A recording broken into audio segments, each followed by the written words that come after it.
speaker today, which is flown from US under the Fulbright grant, SEPT Fulbright grant, which is Professor W.Mbarika. Yes.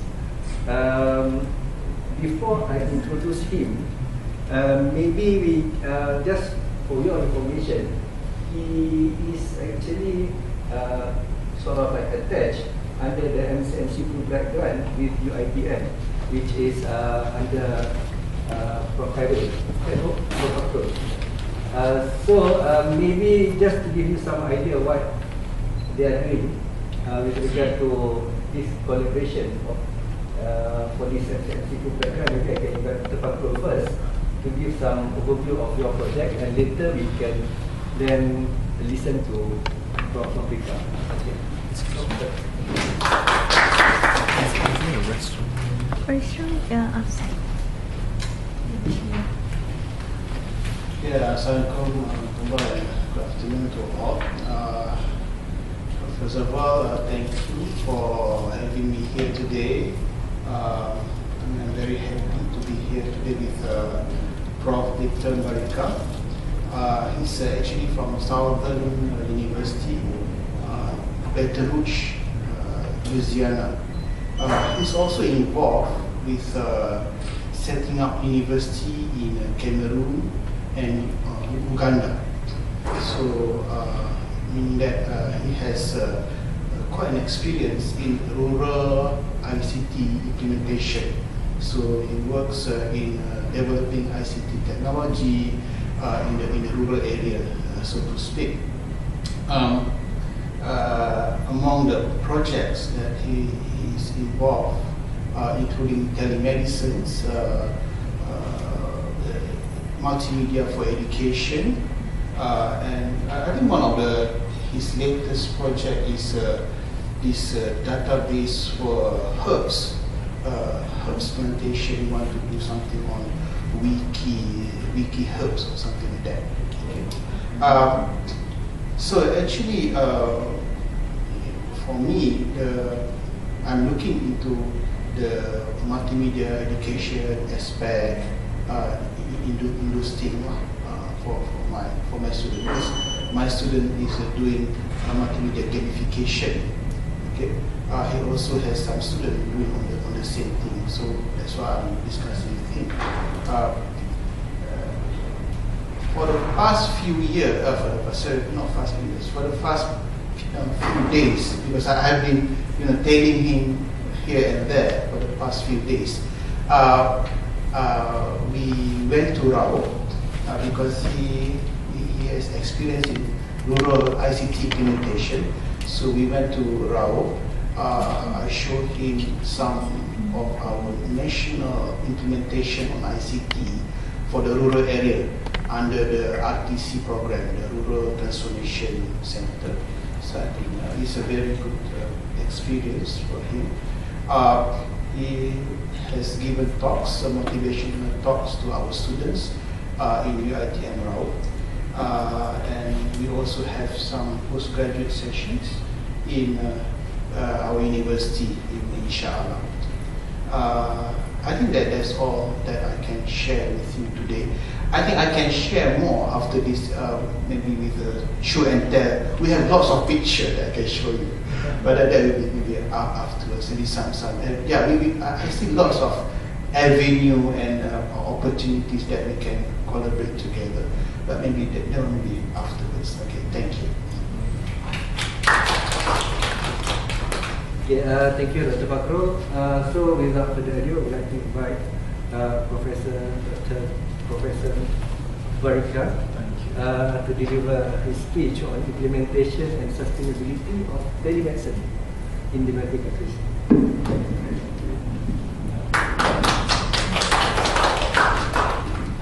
I really appreciate this. Thank you very much. Being this great organization that serves the great nation of Malaysia. I've had an excellent trip so far. The people are so nice. I've been writing about this on my Facebook, talking about how honest Malaysians are. Dr. Fakhrul showed me a soda machine where you go and grab your soda and drink and have a little place to put the money. And I was like, I'm sure many of you have been to even in the United States, that is not going to work. In fact, in my country of origin, which is the great nation of Cameroon, you tried that. Some people commented on my Facebook, not only would they not pay for the soda, they would take the machine. They would take it away completely. So I've been really having some great experiences here. We went to Rahul, visited some rural areas, and he was telling me, this is rural. I see the buildings of the university there. I'm like, are you sure I'm in a rural area? I'm sure those of you that travel in the US, when they talk about even the rural area in the US, you don't see any buildings beyond 2 floors. So it's amazing. You have a great country. I don't know why on earth some people dare to call this a developing country. It's far from developing. It's so amazing how the Western world has the first world and the third world and nothing in the middle. So this is it's been an exciting opportunity. I got to eat some durian. Durian, and Dr. Fakru didn't know I could brave it. I've been to over 50 countries of the world. There's nothing that scares me. You can put me in the toilet to eat, I'll eat. I'll say that's part of the culture. I mean, it did not smell good, but it tasted good. There's some good custard. You know, and I love the food. I love the coconut rice. I love the people. And oh, I'm sorry, I made a mistake at my first day in Rahul. I didn't know you didn't shake hands with women. You should tell us that before we come, you know? I mean, you don't invite a man and you know you don't shake hands in your country with women and he just shows up. You know, you're glad they opened my hand to hug somebody. Thank you. You should tell, they didn't tell me all this. So I'm there, I come to Rahul, I greet the men, I want to come to the women. And hello, sir. I have a lot of stories to tell when I go back to my students. This is the great thing. So, who am I? I'm Professor Mbarika, like you introduced me. But I have a great passion in looking at technology issues that affect underserved communities. That is my passion in life. I'm not looking for any promotion. In the US, you can't go beyond an endowed professorship. After a professorship, the highest you can do is become an endowed professor. I have that already, so I'm not looking for promotion. I'm not looking to be here with Fulbright, to go back and my institution promotes me. I wish there was another rank I could be promoted to. But my passion for coming to this country in particular is to look at your country being an economically emerging country. There are a lot of lessons the countries right under you, the developing nations, such as those in Africa, that I have a passion for, can learn from Malaysia. How can they become like Malaysia? My country, Cameroon, had a higher GDP than Malaysia some 20, 25 years ago. But there is no comparison in infrastructure between Cameroon and Malaysia now. What is it that Malaysia did right? Your cab driver was very angry with your prime minister. He says, your prime minister is very corrupt. That he has billions in his account. I'm like, are you crazy? What I'm seeing here, I wish my president could steal billions and give me a country like this. So I am not saying that, I'm not here, I don't know your political things. I'm not saying here that your prime minister or your president is not done anything bad or anything, but my goodness, I don't need anybody to tell me, by looking at this country, the places I've been to know that your government is doing something right. Even if it's some former governments that started some of the things, the current government is maintaining them. To me, that's amazing. So I decided to center my talk today on one particular technology I'm very passionate about. The Obama administration has funded me and a few other full professors in the US to push this technology in the developing world. In fact, when he came to power, we were one of the first set of professors when he started his recovery plan, this famous Obama recovery plan, to give funding to promote issues of telemedicine in the developing world, health information technology in general. And I am pretty sure everybody in this room is very familiar with the issues of telemedicine, electronic health records, electronic medical records. All of you look really smart, you know these things. But I don't want to dwell on the technology. What I want to dwell on here is the successes that we have seen in the developed world in terms of implementing these technologies. How can we learn to be able to do this in economically emerging nations like Malaysia, as well as developing nations like much of sub-Saharan Africa, because we also have emerging nations in Africa, by the way. Don't believe the nonsense on CNN where they want to show Africa, they only show animals. We have countries that are way more advanced than Malaysia in Africa, like Morocco, South Africa. You need to visit it. Okay, Egypt. Some of you don't even know Egypt is in Africa, right? You think Egypt is in the Middle East. Yeah. But we have some very, very advanced countries. Tunisia, Algeria, those are very, very advanced countries. Libya, you only hear the bad things of Gaddafi, but Gaddafi did a great job. It's a very, very advanced country. So what are some of the things? So I want to dwell to cover a few things on, we want technology to permeate a country, but how can we ensure it is sustainable?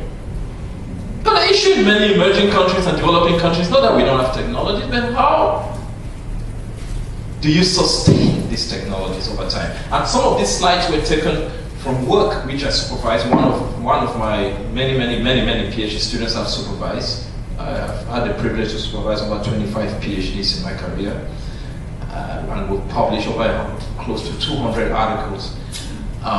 So this is work that was thoroughly done in my last 15, 18 years of research. So I'm going to go through some of these. Believe me, I was told clearly, you are not a research organization, so I'm not going to go into the complexities of research and stuff. I'm just going to talk about more of the practical aspects of what we are looking at. Some of the developing nations of the world represent some of the poorest nations the world has ever seen. High population growth. It seems, do you realize the poorer you are, the more children you have? I don't know that, I've never understood that. The poorer nations have people just give birth like they're rabbits. You know, severe structural weaknesses in terms of economic, social, and political. Now Malaysia is great. I see the infrastructure and so on. But there are still a huge percentage of Malaysians living well below poverty. Whether we like it or not. And if we live in this our academic or industrial cocoon and we don't realize, there are people that really have it hard. And that's why I felt so special. But the best part of my trip was visiting those rural areas, to be honest with you. Because they're showing me these older women doing small things in order to make their lives better, improve their lives better. 70% of a lot of economically emerging countries, as well as developing nations, 70% still live in rural areas. I don't know the specific percentage in Malaysia, but I bet you it's definitely above half of Malaysia lives in rural areas. It's less? Less than half live in rural areas? 30% live in rural areas? So 70% live urban. Okay, that's good improvement. Okay, but there are still nations like Ethiopia where 70%, can you believe it, live rural. And I'll give you an example. I've traveled that country before. I've had the privilege to go there many times. In fact, I've served as a consultant for the Ethiopian government on telemedicine issues in establishing connectivity, the fiber optic connectivity needed to support telemedicine activities. And we did a nice job, great report. I spent a good part of my time, took my team there, gave this wonderful report that they put in the shelves. And we discovered later that the reason why they invited us is the World Bank had given them that funding, and they insisted that you have to bring some senior professors to come look at what you are doing. So they used us, paid us, I don't mind the money. But as someone that wants to see something happen, to me it was kind of heartbreaking, because they really did need good implementation of telemedicine in that country. I'll give you an example. Ethiopia is 70 million inhabitants. In the whole country, and this is statistics from 5 years ago, there were only 24 radiologists in the whole country. Radiologists, you know what I mean? Okay. Out of that 24 radiologists, guess what? 18 or 19 were based in Addis Ababa, the capital. Why? The same reason you are here in Kuala Lumpur, or what is this called? Cyberjaya, sorry. Cyberjaya. You have like the biggest roundabout? That's oh my goodness, a lot of giants. Okay, all right. Your neighbor, okay. I was getting ready to brag on my Facebook that I was in your town and you have the largest Guinness Book of Records roundabout, but now you lost it already. So you imagine 19 out of 24 radiologists based in the capital city to look for a good life for themselves and their family. I don't blame them. I don't blame them at all. Okay, but that's the fact. What happens now? The capital city has maybe 5 million people. So you're talking 60 to 65 million people have to be served by 6 radiologists. That's heartbreaking. So if you fracture your leg in most parts of Ethiopia, you have to almost come to the capital city to take an X-ray. How do you address that? Well, one way to address that is through the technologies we're bringing the teleradiology, where you put a teleradiology facility in the rural areas.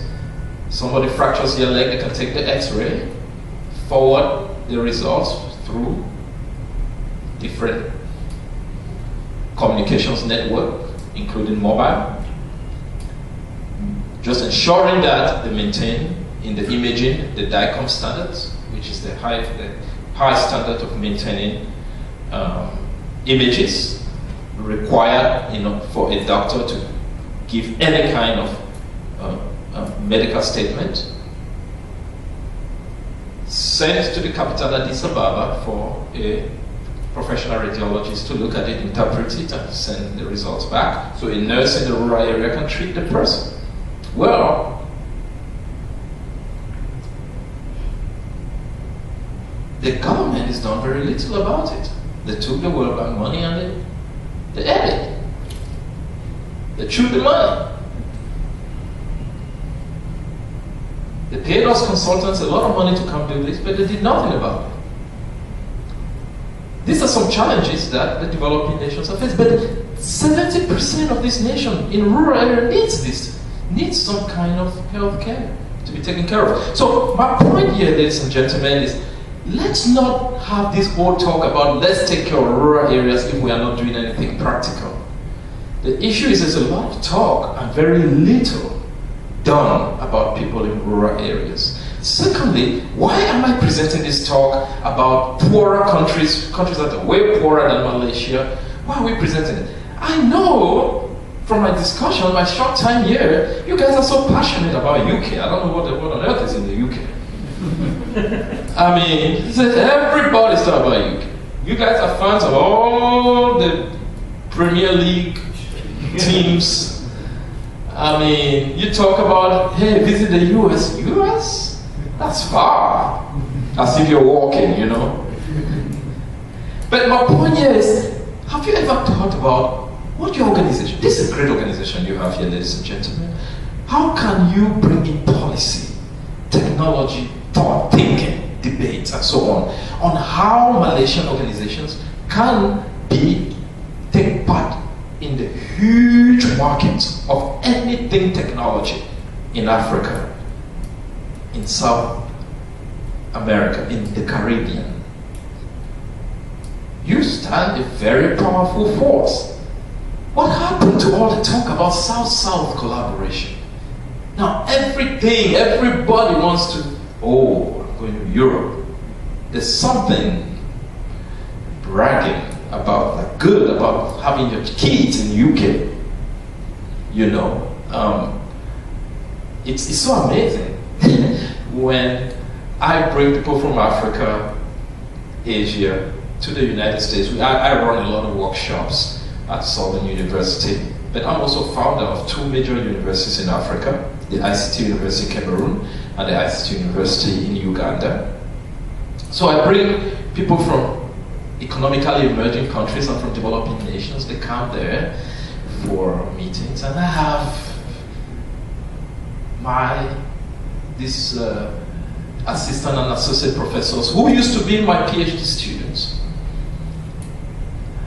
They are white, they are Caucasians, and sometimes I don't know whether they don't have time to go and look at my website before they come, but they don't realize it's me, and they all are running to take pictures with those my former students, thinking that they're actually the ones that are organizing. They don't know I'm their boss. And then at the end, when they introduce me, they're like, oh my goodness, it was you? We are still colonized in our minds. Anything that is not of the colonial background is not good enough. And that's a shame. I think Malaysia can benefit a lot. Oh my goodness, you may or may not be aware of this. China is all over Africa now. In Zimbabwe, do you know the currency that has been approved to be used now in Zimbabwe? The Chinese yuan. Nigeria is about to adopt the Chinese yuan also. And guess what? I bet you in the next 5 years, many African countries will adopt that. There is a huge market. Africa is one of the largest emerging markets of anything you want to do. And you guys are ignoring it. Just because many people think of Africa like Coming to America movie. Have you watched the Eddie Murphy? Coming to America? But just to correct you, we did have our mini adventure in Africa. We bought TV there, we bought... Oh, wonderful! Fortunate, but then the Chinese edged us out of the market. And we couldn't match them. Oh wow! No, I'm not talking in particular about your organization. I'm just saying in general. I'm talking about I think management. But you know where you can beat China? Quality. No, I'm telling you. I'm in the region. I've invested a lot of money personally, my pocket money, a lot of money into Africa. And the truth is, after some time, when people realize quality, they go for it. Now, will it be everybody? No. But you can capture even 30% of the market. And it's still good enough. Don't give up. Don't say don't give up. Collaborate with us. We will get it. We will make it happen. We at least we have a little respect. The good thing in Africa is when you're a professor, they actually respect you. They actually listen to you. So we actually have had a lot of success. I get the honor to meet quite a number of their presidents and so on. Visit them. They want to do something good. And they've personally told me, we can't keep depending on just Chinese products. They've told me this many times. Because now they're realizing the quality is an issue. It's an issue. So let's not give up. So things like specific ICT innovations are still needed that work. That actually work. So look at the market here even for telemedicine.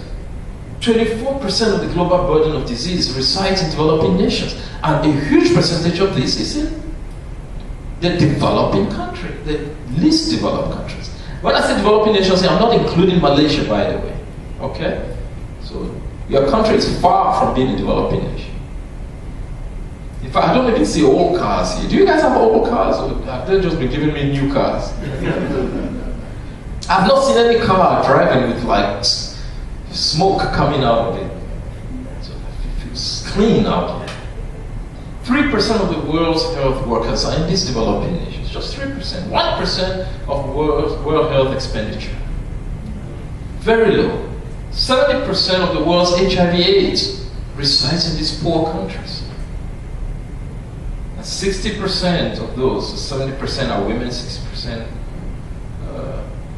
10 doctors per 100,000 That is way above, below the recommendation of WHO. WHO recommends one doctor for every 100 people. So it's way 1,000 times out. 14 countries out of 49 least developed countries of the world do not have a single radiologist. Not one. Can you believe it? I believe, in just this your small town here, I believe you have over 50 radiologists, if I go and look at it. I believe just one hospital can have even 10. It's an opportunity for those of you in science and technology to invest in those countries. Telemedicine has existed in these least developed countries since 1997, and now some of us were some of the early people pushing for it in some of these countries. I started in this whole thing back in '99. So what does telemedicine involve? It involves delivering healthcare using telecommunications equipment as simple as telephones and fax machines, or as complex as internet-connected personal computers with full motion interactive multimedia. And it's even gone far now to having the instances of telesurgery, where a surgeon can sit here in Cyberjaya. This is Cyberjaya. Oh, I'm sorry. Oh, this is the Silicon Valley of Malaysia. Cyberjaya. Now I remember. So you guys are the San Jose of Malaysia. Without the big roundabout. Without the big roundabout, yes. So it essentially is medicine at a distance. That's essentially what it is. So some of these countries here, very, very poor countries, I want to give us an example. These are some of the poorest countries in the world. That's why I chose them. Telepsychiatry exists now in Somalia. Telemedicine is existing in Tanzania, Botswana, Ethiopia, like I mentioned earlier. But what is the issue? Why am I sounding like I'm contradicting myself? Didn't I tell you earlier that in Ethiopia they had the money and the project did not go through? Well, a lot of these instances I'm showing you have been mostly at the pilot stage. It's not gone beyond pilot. In fact, I met with the Dean of the College of Health Sciences at Makerere University in Uganda. And I decided to dedicate $150,000 of my company's funds to fund their university to carry out some telemedicine initiatives.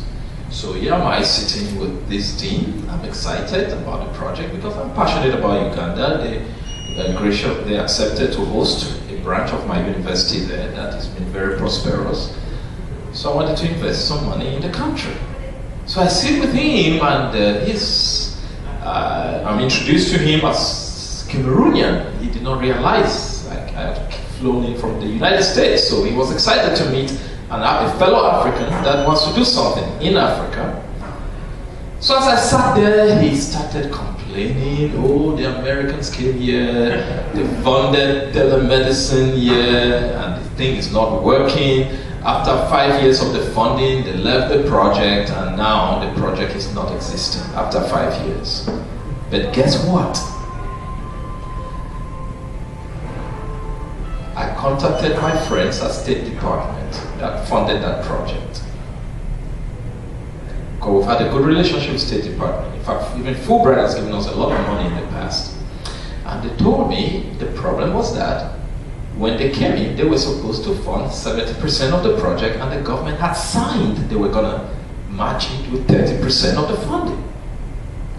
They never, ever gave $1 to the project, the Ugandan government.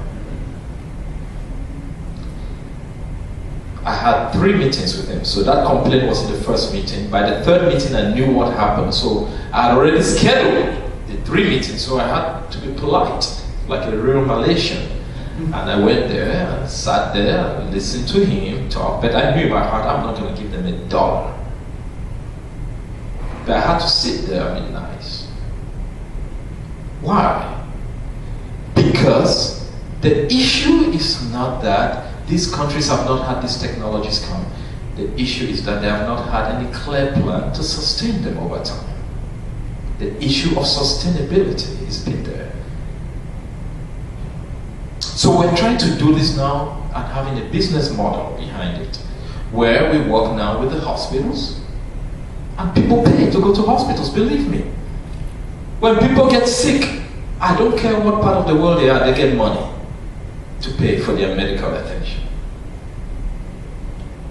So we factor in the cost of telemedicine into the way hospitals bill their patients.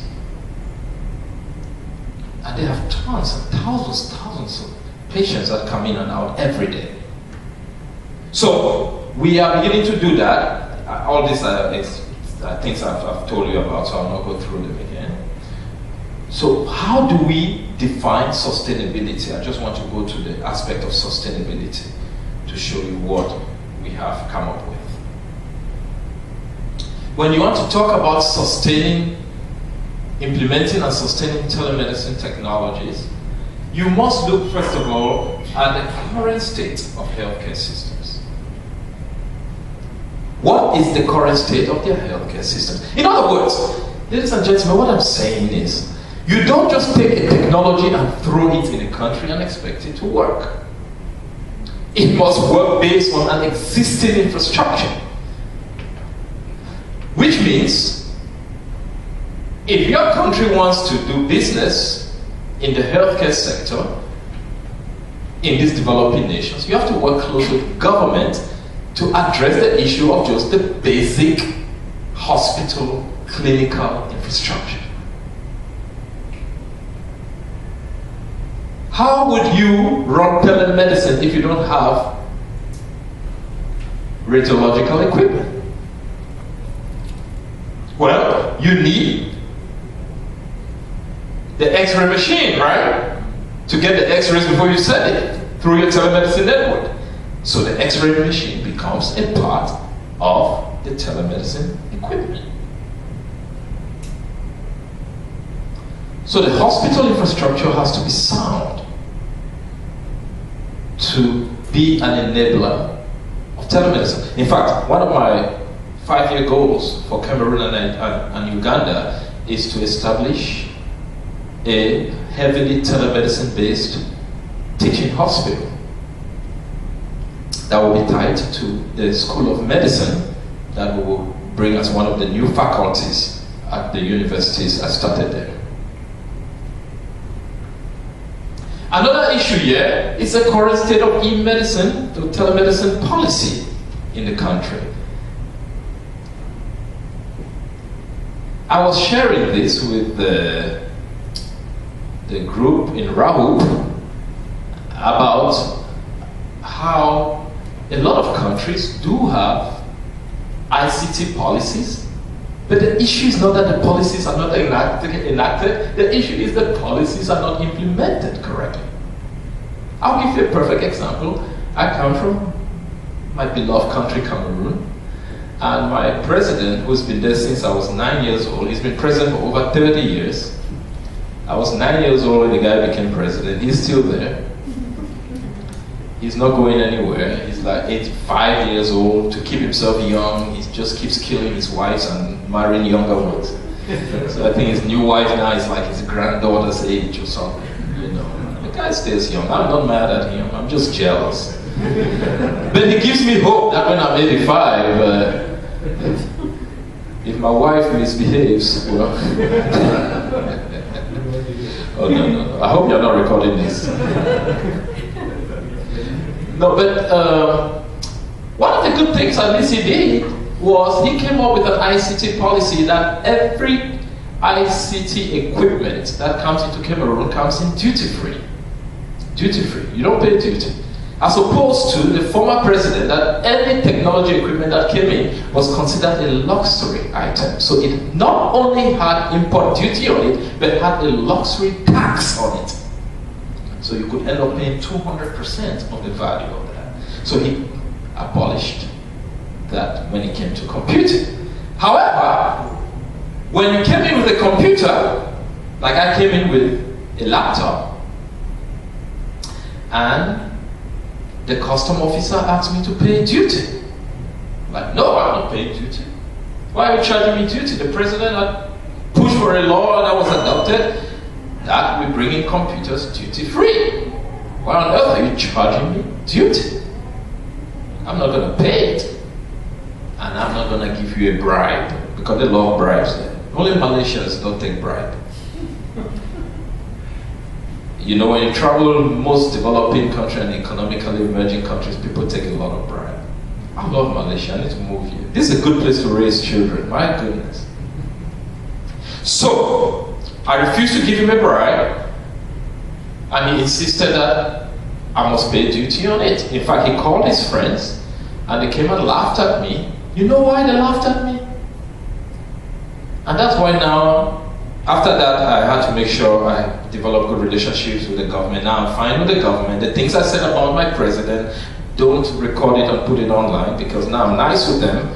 They are really supporting me, and you know. So I hope it doesn't go to them. I don't want them to ban my university either. The reason why they laughed at me was because it was a laptop. So the people at the customs were not, they had no idea that a computer is not just the one you see with the keyboard separate, the screen separate, the system unit separate. That's what they were looking for, to say this is a computer, because that is all they knew. This was 5 or more years ago. So they laughed at me. I'm like, where is the keyboard? Where is the mouse? Where is the system unit? Where is the separate screen? He called his friends, laughed at me. Look at this guy. He said, this is a guy that does not even have a high school diploma, telling me with my PhD in IT, trying to teach me what a computer is. But again, I don't blame him, because he was told the policy was computers, and back then, much of the things they saw coming as computers were separate equipment, the computer and accessories. In addition, if you want to come up with policies in these countries, the policies work when not only you have general ICT policies, but policies specific to different ICT domains, such as e-commerce, e-medicine, e-government, etc. So now, a country like Cameroon, they have general ICT policies, but no policies specific to e-medicine. That in itself is a problem, and let me tell you why. When we ship telemedicine related equipment and they go there, and it has, say, a radiology machine or a CAT scan machine, they will tell you, but no, we only recognize the telemedicine equipment. If you have to bring in radiology machines, you have to pay a tax on it. So policies need to change. And some countries are doing a good job. I'm not trying to say, this talk I'm giving now, some of these things are really changing. Many of these developing nations are working hard to improve, and you can collaborate with them as Malaysia. My cry is to see Malaysia participate with a business perspective in improving infrastructure there. I really don't believe in just empty philanthropy. When people have to spend their money to do something, they take it more seriously. And many of these countries are ready to invest. Private hospitals are ready to invest in this. And they're looking for partners in countries like Malaysia. Another issue here is use of local management. If you're going to get into partnership with these countries, you are the experts, you bring in these technologies there, you can't just have only Malaysians running it. Train the locals. That way, they can also be part of your management team in running those businesses in those countries. Because if tomorrow you leave, the technology will die. It will not be sustained. You may want to go there and spend just a year, 2 years, because you love your country. I spend about 50% of my year in different African countries because that's home for me. I am a professor in the United States, but My university understands that as an endowed professor, I don't have to be on campus all the time. So I spend a lot of my time there because it's home, similar with you. You may want to have these business ventures there. And this is not, I'm just focusing on the telemedicine area, but any area of IT is heavily marketable. Training, heavily marketable in the developing world. Seriously consider it. Please feel free to stop me for questions. I know everywhere I've spoken in Malaysia, nobody asks questions. But when I go one-on-one with them, they talk my head off. Okay? So all of this comes with the goal of sustaining telemedicine projects. Simply, infrastructure, the cultural difference, oh my goodness. In fact, let me tell you why culture has been a major issue too, as we go from country to country. No culture is bad, by the way. They are just different. Like I told you, I was talking on Facebook about Malaysia. I'm like, oh, my culture shock was, you can shake just anybody's hand. But the dean shook my hand. The dean of Science and Technology, I was surprised. I was like, we should get in trouble? Cultural differences. Let me give you an example. In one of the countries where we have run is in the Gambia. We ran a project there in Tele-Dermatology, where they look at skin diseases. Okay? And in that country, women don't allow pictures of their faces to be taken. Malaysian women allow their faces to be taken. Can you believe there's a country where, as a woman, they don't want you to take a picture of their face? Talk less of. So if they had a skin disease on their face, how do you take the image to send over the telemedicine network? It's problematic.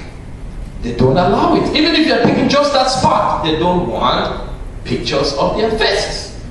It's part of their culture or their religion. I don't even know which one is. These days, culture and religion so intertwined, it's hard to know the difference.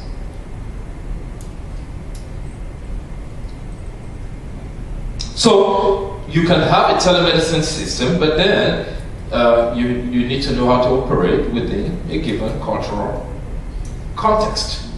Okay? I don't have a whole lot. I would rather, so I've covered these national policies and stuff, I would rather you ask me questions that you may have. Technology culturation is another aspect of culture. And let me explain it so I'm not very academic. I know what you are reading there is more on the academic research side. But let me just explain in simple terms. There is the belief in our research world that people that live in technological advanced countries, and when I talk of technology, countries with radio, television, I mean, even if it's not computers, just exposed to general technology, air conditioning, etc., they are more likely to want to adopt advanced technologies than those that don't live in such countries. So technology culturation is a construct that comes from the ability to be able to adopt a technology just because you have been exposed growing up to technologies in general. So if any new technology comes in, you more likely want to adopt it as compared to someone from a country that is not technologically advanced. To conclude my talk, I want to strongly encourage your organization to look into supporting ICT research and innovations for your lecturers, your academicians. I want to challenge many of you, if you don't have PhDs, to sign up with our university. You don't even have to be on our campus.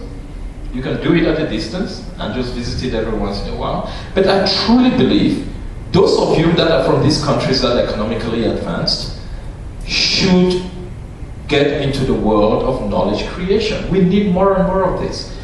that will reduce this overly dependence in the colonial past. We really need to research and innovate. And so your organization, and I was very happy when you did mention to me that you fund research initiatives within Malaysia. Congratulations on that. I really am proud of your organization doing this. It's unfortunate that many emerging countries are finding more value in consuming rather than producing, rather than developing. I was very excited to also find out that your Prime Minister rides in cars manufactured in Malaysia. You know, we need more and more knowledge creation than knowledge consumption in the developing and the economically emerging nations. I really believe in this. So you're working with universities is very commendable. And we will be open to partnering with the organization through Dr. Fakru. We will be open in doing joint projects, both here in Malaysia and away. Our headquarters in the United States, we do all kinds of training programs that even professionals in Malaysia can benefit from it, regardless of how advanced you are. You know, we hold all kinds of workshops in telemedicine, in electronic health records, in accounting information technology for people that need to come out of bookkeeping, you know.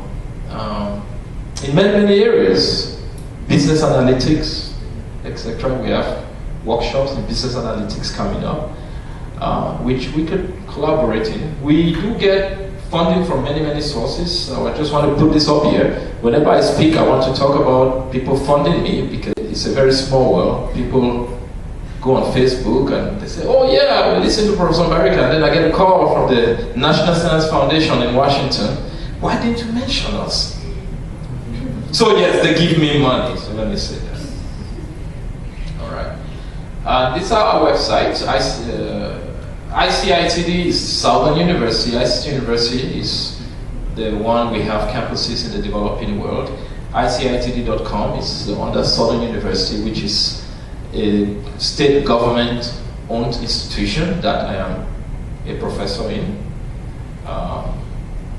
We're also funded by NASA, the space agency.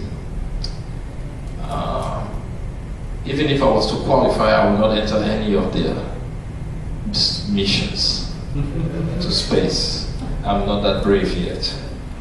All right, I'll open up for questions. Could you share with us some examples of digital communities and empowered communities where we have lots of bottoms-up ownership of projects? Do you have any examples of those that you'd like to share? Oh yeah, there are several.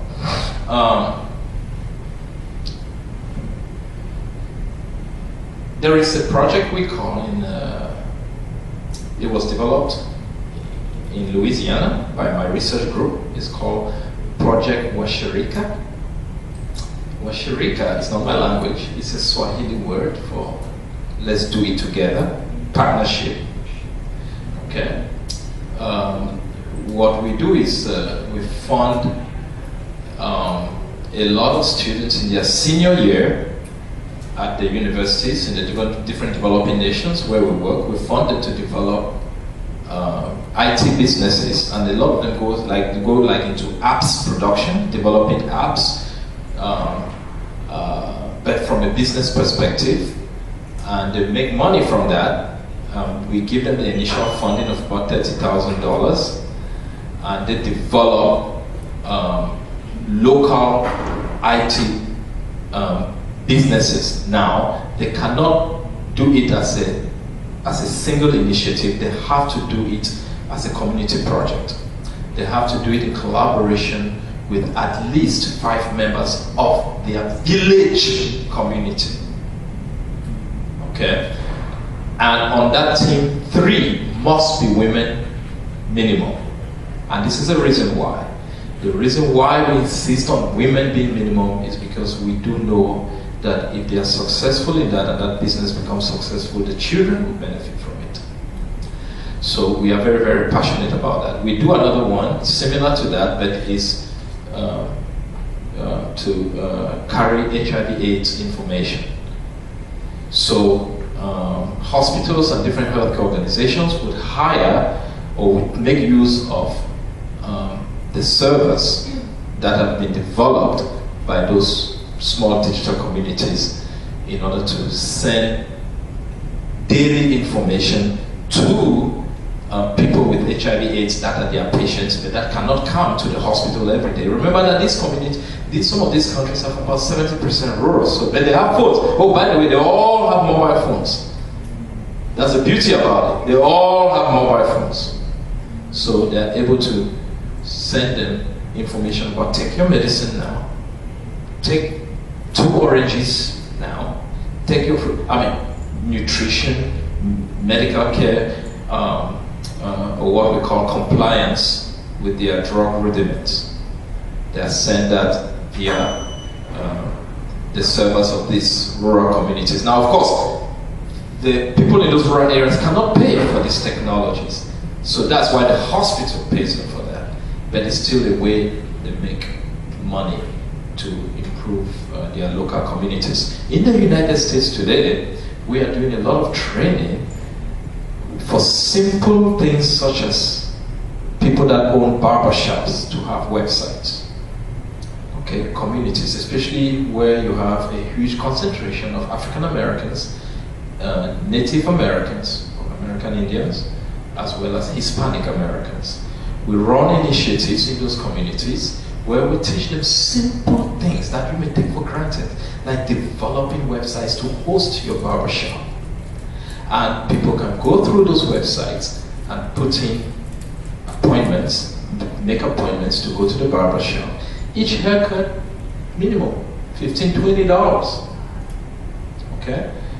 And they make money from that. They get a growing community and they sign into those websites through Facebook, which is another way they advertise their businesses. So these are some few things we do. I cannot talk about all digital communities I know of. I can talk about the ones I personally have an influence on, and it's an area we are investing a lot of money to improve in our next 10-year development plan for some of these nations we deal with, is to develop more and more of that. However, we are changing the formula to having in the future 70% of the money will go to those communities, 30% will be paid back to our university to continue carrying out that philanthropic part of our organization. Could you comment on the sustainability, for example, giving the $50,000 and what happens after that if you give it? Oh, yes. Let me, I think saying $30,000 was a little deceptive. They are not given that money up front. Some of that money is given in terms of we pay for the equipment. They are not just given that money in their bank account and say, go use that and come account to us. It's still heavily controlled. They work through what we call SBA, Small Business Association. It's kind of a community entrepreneurship business unit that works with our university, which is an offshoot of our university, although it's independent. It's not funded by the government. It's actually funded by our institution, and it has a full director and executive director. They teach them bookkeeping. They teach them things like human resources. Okay, how do you hire? Things like that. I'll give you an example. In many of these developing countries where we have these digital communities, as well as even in the United States, in those poor communities in the United States, the tendency is people want to hire their relatives. And we discourage that because, as you know, as far as humankind has existed, relatives don't help your business much. Okay? Very few communities does that really work well. I think in Indian communities it's worked out very well. But many countries it's not worked well. So they work very close with the SBA, a Small Business Association, throughout. But for a period of a full year, they will invest $30,000 into them. About $12,000 1,000 is actual cash put in their hand. The rest is money paid for through our SBA. So this tells you that like anything you do in your organization here cannot just be on the technology. You have to collaborate with small business organizations to help entrepreneurship. Well, I don't know why often we, in these developing nations, they forget. Many of you did economics, and please, I am not an economist, but remember the factors of production: land, labor, capital, and entrepreneurship, right? But somehow people believe that what you need for a business is capital, money, right? A lot of people believe that, but it is well beyond that. I'm sorry, go ahead. So basically it's a lot of microfinancing. Yeah, it's so, but ours is heavily involved with the academic community. We are not a bank, of course, but it's part of our corporate social responsibility of ICT University Consulting that we give that money. Is it mostly in the realm of social entrepreneurship? Absolutely. On our part, social entrepreneurship, but on their part is full-scale business. They are not there to just do good for their communities. They are there to make a living and improve their community as a byproduct, and it happens. And that's why we always insist in a group of 5 there must be 3 women. Somehow when money enters the hands of men, it goes to beer. Not in Malaysia. I know you don't drink, please. You don't drink, I know that. Although I had a drink in your hotel. So please tell your government the hotel is giving us alcohol. Does your government know that? Oh, okay. Any other questions? Yeah, just a correction. Well, in Malaysia we have urban, suburban, and rural. So, well, maybe not so rural. When we say rural, places where they are inaccessible, there are no roads going in, right. Where you have our indigenous communities. So that's the next challenge. So we address. Oh wow, that's good. We have 3 different sort of 3 different tiers of community. Yeah, how to develop. Oh, that's excellent. It's good to hear that. Trust me, I trust Dr. Fakro. But the only thing I never believed him is that was rural. So trust me. I took pictures and sent around that this is considered rural. I'm like, wow. The real rural, you have to travel in by boat. I like that. Or you have to travel in via the timber lorries. Yeah. Which are very through the palm trees, huh? I see a lot of palm trees here. Those are not primary jungles. Primary jungles. Oh, so it's okay. like those where yeah. You can't really drive in ordinary car. You can't the ordinary car. Okay, I like that. Next time I come, I want to go to communities like that and stay there. I love rural communities. I mean, I think all of you are fairly successful people.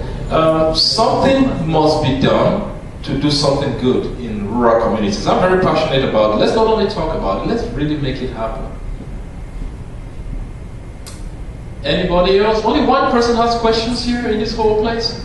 Oh, a lady asking questions. I have not had a question. This is the first woman to ask me a question in Malaysia. Go ahead. I'm not kidding. At Fakru's University, they don't ask questions. Please. What are some of your KPIs or measurements of success, whether for your programs or for the people you have provided funding for? Okay. That answer will come in 2 forms. And I will not sit here and pretend to you. I'm a businessman before anything. So, the first index of success is making money. Alright? Okay, good. Now let me come to the one you really want to hear about. Okay? Our first aspect in our organization is producing the best possible research that is to do with how do you appropriate technologies for economically underserved communities. That is our blood. That is the backbone of what we do. So, it is in terms of being able to have community projects in these rural areas that would last for at least, our measure is 5 years. That can be sustained for 5 years before we remove our hands from the project. And if that project continues for 5 more years, we have succeeded in what we do, because it has a ripple effect. You know, even if you don't observe it, even after we've left the community, the projects do continue.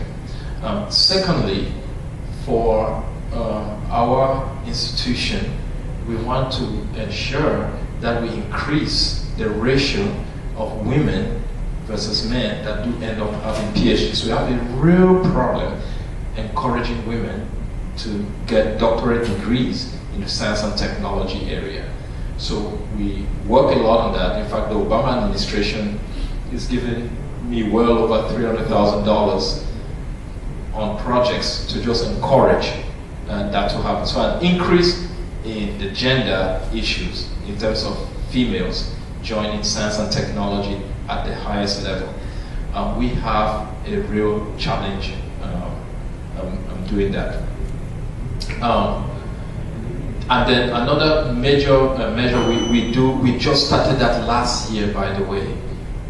We go and assess how many children of some of these communities we work with, the percentage of children that have actually started school that never went before, because their parents now have the money to afford to send them to schools in this community. It's a major thing, but that we just started last year in 2014. What are we now? 16. So 2 years ago, we just started that in 2014, in terms of sending them to school. I see that's not a huge problem here, because in your institution, oh my goodness, there were more females than males in all the computer science lectures I gave. In fact, among the lecturers, when I was giving my lecture to the lecturers, only Dr. Fakrul and one other man was there. I was like, this is crazy. We achieved the target. He achieved it, so I don't have anything to do, you know. So those are some of the ways we measure our success, you know. So we have 2 units. We have the university, which is purely philanthropic, which is purely non-profit, and then we have the consulting unit of the university, which is really, really a business. For the university side, you see us smile all the time. On the business side, we are very serious. Please go ahead. So for the consulting side, and specifically zooming in on telemedicine. Yes. What are some of the infrastructure or things that you want to be in place before you think that it could be successful? There must be some basic criteria that you need. Number 1, the building, the actual hospital and clinic infrastructure. It must be there. You cannot ignore that. You cannot take technology and throw in a village and say practice telemedicine. There must be some kind of clinical, and clinic, I'm taking it as a lower level to a hospital, right? A lot of rural areas will not have a full-scale hospital, but they would have a clinic. They must at least have that existing. And not like some countries that try to use telemedicine by taking equipment, renting a room somewhere, and putting a nurse in there talking to some doctor in the city. It has never worked. It has ended just as pilot. The most successful ones are those that had well-established physical infrastructure. And this applies in many aspects of technology diffusion. I'll give you another aspect. One of my former students, Professor Chitu Okoli, now a professor in Canada, did the same thing with e-commerce. When we were insisting that with e-commerce infrastructure, you need some kind of banking infrastructure. It must not be there, but if it's there, it enhances e-commerce even better. Are you with me? Just having banks in a country, they facilitate more and more e-commerce activities. So for telemedicine, you need those hospitals existing, and that is where these days we are putting in our resources into well-established existing hospitals that just need that to come on top of it to enhance, as a catalyst now, to enhance the delivery of medical attention. The second thing is government support, the policies. You know, I tell you, I used to be a rebel, but I used to not like hanging out with administrators. But I've come to learn, you can't go too far without making government happy. You know how everybody says, oh, politicians are bad people? It's a lie. You need them.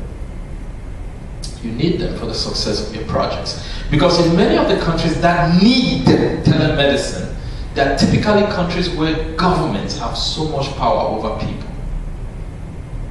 So they can come shut down your clinic and give an excuse. They can just send somebody there to create a scenario and then they shut you down.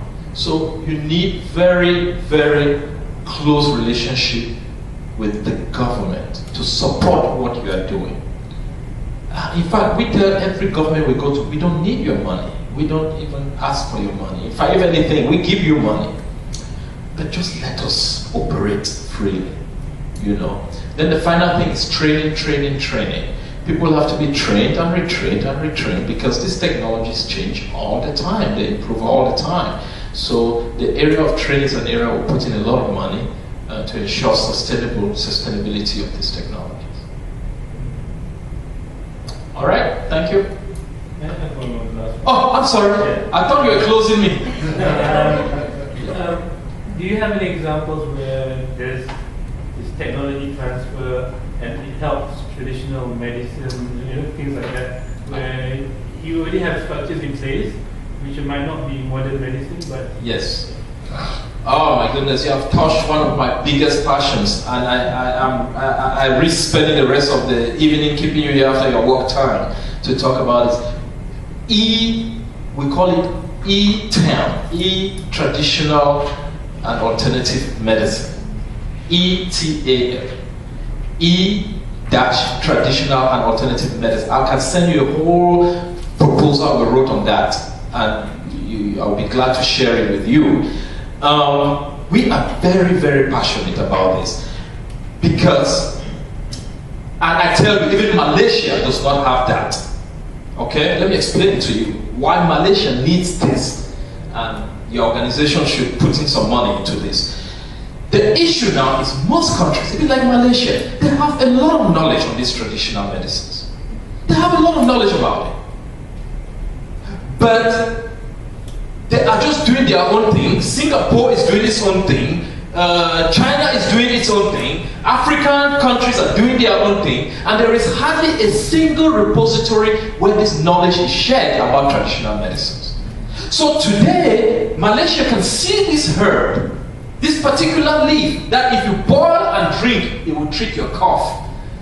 But then that same leaf, in Cameroon, if you grind it and put it on a cut, it can treat it.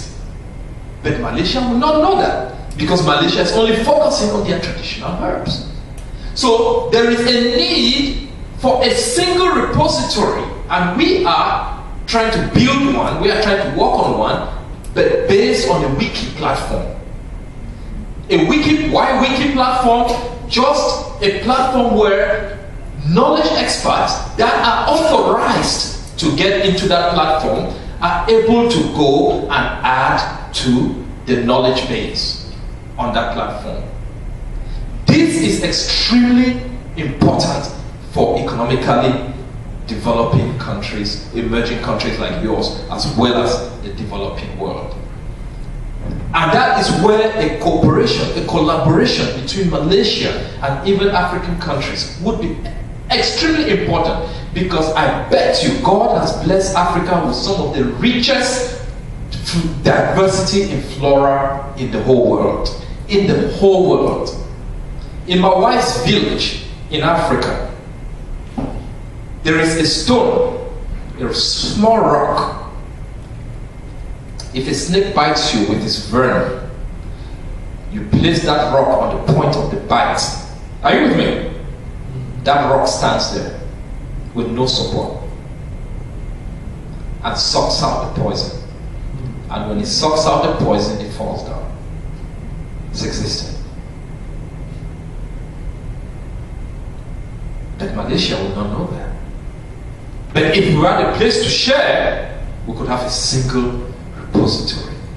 The issue is the initial investment in building this infrastructure is pretty large. Right now they've given us pilot funding for not a whole lot of money, about $65,000 for me to just think. The US government gave me some money to think about it. So I'm working with the team to think about it and brainstorm the best type of platform to develop. I would love to share this with the organization. If there is a way we can collaborate, I've been discussing with Dr. Fakru, that would be a good thing. We could do a US, Malaysia, Africa collaboration in seeing how to come up with this. But it's extremely necessary. That wiki platform will not only have pictures, it will have videos, it will have interviews of people. Like the case of Africa, guess what? Do you know how the transfer knowledge about traditional medicines is from the old men, and they tell their sons, they don't tell their daughters. You know why? Because their daughters will get married and take that secret to another family. Can you imagine?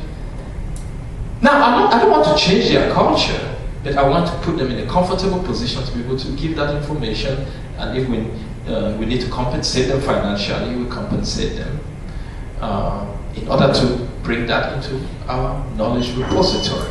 But this is really something I really hope through my trip here we can truly develop some kind of three-continental collaboration: North America, Asia, and Africa, and we can do something great. And Malaysia will be key. Why? Because while I admire your country, African countries will respect you. Now, I'm not talking about the Africans that come here and do drugs, okay? All right, they're good Africans, I promise you. They're good. Not me, I'm bad, but they're good ones. All right, that really do good things, and I want to introduce people to them. We can develop a really strong repository for alternative, complementary and alternative medicines for Africa, Asia, and North America. Yes, ma'am. Did you come across any successful stories where there were initial resistance to uptake the users of telemedicine? I'm sorry, I didn't get you. Speak up. Do you have any stories of successful implementation of telemedicine? Oh! Where there were initial resistance by users, and how were they overcome? Oh, yes. Yeah, Ethiopia was a perfect example. I did not tell you the story in full, but in Ethiopia, the women did not want the pictures of their faces to be taken, as an example. So there was quite some resistance to telemedicine there. But again, at that time, it was a lot of the government involved in all that. So one thing we did, we started working with private hospitals in Ethiopia. And let me tell you how we solved that. It's interesting. We went through their husbands. We trained their husbands how to take the pictures. And we send them to take the pictures. And the women don't say no to their husbands. However, we cannot, besides the medical doctors involved, expose their pictures to anyone. Like, I can't do a presentation here and even show you the pictures because of privacy issues. Okay? So we went through their husbands to do that. Again, you have to look at how to work within a certain cultural context, right? So if you can't do it in one way, the people there, they are the ones that advised us. That is why, remember, I was talking about using local management, because they are the ones to tell you about their culture, how to interact with your culture.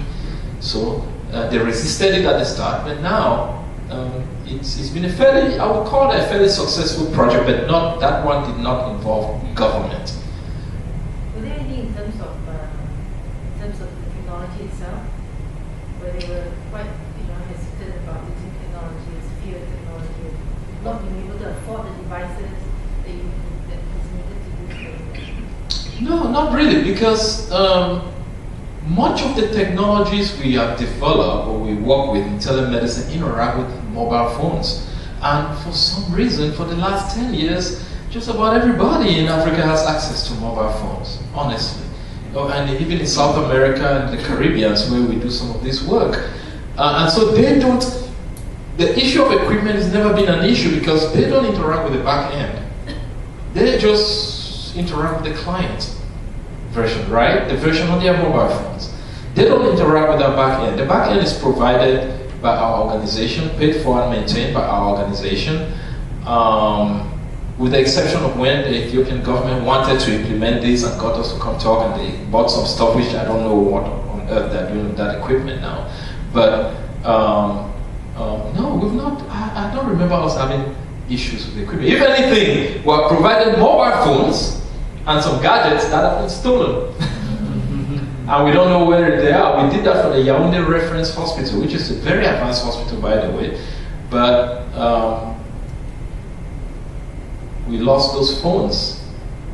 And I believe the doctors took it and gave it to their relatives. So in those cases, they are quite profitable ventures in terms of offering that kind of service? We are just beginning to see profitability. Let me be very clear on that. This has been, we've been doing this since 1999. How many years is that? About 16 years. Okay? We are just beginning talking about profitability to see anything close to profitability. Because at the start, it was just difficult. We ran a number of pilots that failed. And it's just in recent years now that we are beginning to work with private hospitals that charge their patients for the telemedicine services. In the past, we're trying to get our money by the government paying us. I don't want to have a bad day, but I am owed a lot of money by governments. Governments are bad people to deal with to get money. I tell you, the role of government is to facilitate you do what you want to do. Forget about getting money from government. Maybe Malaysia is different. Maybe you do a contract in Malaysia, they pay your money. But I tell you, many countries, including the American government, I can't tell you I know you look at me as a bad guy. I am one of the main consultants to the Obama administration on grants this administration gives to institutions. In other words, I'm one of those people that advises them that fund this grant and reject this grant. And we reject over 90% of grants submitted. Okay? So we are those bad guys that send that letter that thank you for your proposal, but we are sorry we cannot fund you. Try it again another time. But anyway, my story here is even the American government, the consulting work I do with them, sometimes it stays months before I get my payment. I don't know why. Governments are just slow. And so the best way to operate in terms of business, deal with private hospitals. Because first of all, clients, people that go to private hospitals, they do have some money. But then you can do the philanthropic side by providing some free services in rural areas, which is what we do through our foundation.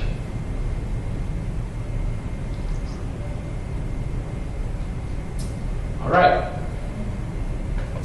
That is all what you paid me to do. Thank you very much.